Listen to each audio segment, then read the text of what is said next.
जोगोट में खबर शेयर कंदासीं। बागरजी जे कचे में जुतोई धुरेन में हलंदड़ खूनी तकरार तां बजड़ा क़तल थी विया आहिनि।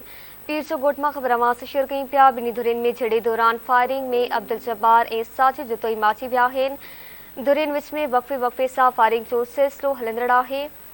जुतोई धुरेन विच में हलंदड़ पुराणी तकरार तां हेल ताईं 9 हयातूं ज़ाया थी चुकियूं आहिनि। खबर असां पीर जोगोट में शेयर कई पिया। बागरजी जे कचे में जुतोई धुरेन में हलंदड़ खूनी तकरार तां बजड़ा क़तल थी विया आहिनि। बिनी धुरेन में झड़े दौरान फायरिंग में अब्दुल जब्बार ऐं साजिद जुतोई माची विया आहिनि।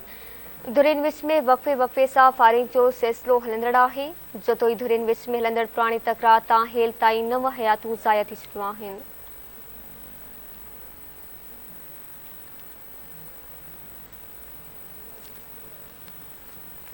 पीर जोगोट में खबर शेयर कई पिया। पीर जोगोट बागरजी जे कचे में जुतोई धुरेन में हलंदड़ खूनी तकरार तां बजड़ा क़तल थी विया आहिनि।